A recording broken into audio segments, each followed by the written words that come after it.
राधे दोस्तों, आपको क्या लगता है कोई युद्ध किस लिए हो सकता है? प्रॉपर्टी के पेपर्स के लिए या पैसों के लिए? बट एक ऐसा भी युद्ध था जो सिर्फ कुर्सी के लिए हुआ था।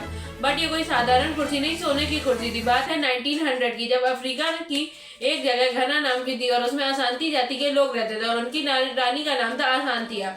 जी हाँ, अशांतिया। और जाति के लोगों का नाम था अशांति। वहाँ के लोगों के पास में एक सोने की कुर्सी थी। वो उस कुर्सी को इतना खास मानते थे कि इनफैक्ट उसमें उनका खुद का राजा भी कभी नहीं बैठा था और ना ही वो उसको जमीन में रखा करते थे, क्योंकि वो मानते थे कि इसी कुर्सी से उनकी पहचान है और वो उसके लिए देवता समान है, यानी कि उनकी अन्नदाता है। एक बार ब्रिटिश सम्राट के कुछ लोग उस कबीले में आए और उनके सम्राट की नजर उस कुर्सी पर पड़ गई और उसने उसमें बैठने की इच्छा जताई। बट वहाँ के लोगों ने साफ इनकार कर दिया, क्योंकि वो उस कुर्सी में ऐसा मानते थे कि उनके देवता का वास है, इसलिए वो किसी को बैठने नहीं दिया करते थे। सम्राट नहीं माना, उसने बार बार जिद की, जिससे वहाँ की जनता को और रानी को गुस्सा आ गई और उन्होंने युद्ध का ऐलान कर दिया।